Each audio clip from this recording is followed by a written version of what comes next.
Well, Stephanie and Tim, we actually spoke to a couple who were staying in the lodge last night. They were actually in the hot tub when they first noticed flames breaking out on the roof of the building. From what we could see, it was all on the other side, and if you can see the smoke and the flame damage that's on the roof here.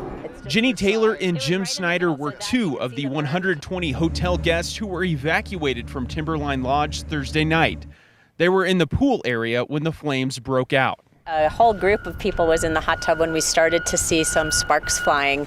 They credit the staff at Timberline for helping everyone get out of the building safely.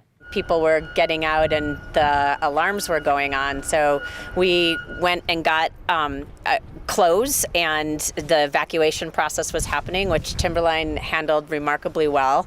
Got what we could from our room, and went to the day lodge where everyone was instructed to go. This video shows the extent of the fire damage on the north side of the building.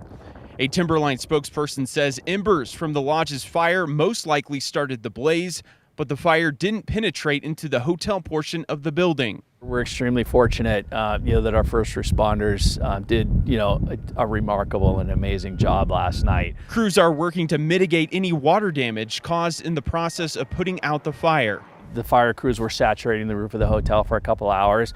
Most people know there's a lot of remarkable art in Timberline, and I have received reports this morning of a couple of those pieces being damaged.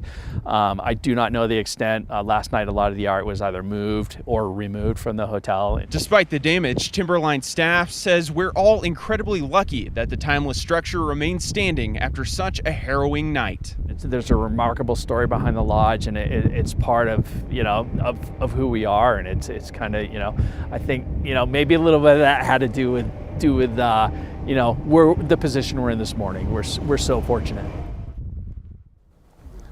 Well, structural inspections are taking place on the building right now, and I'm told that if everything goes as expected, the lodge will actually, remarkably, in fact, reopen on Sunday. The ski slope here is expected to reopen on Saturday. Stephanie, Tim?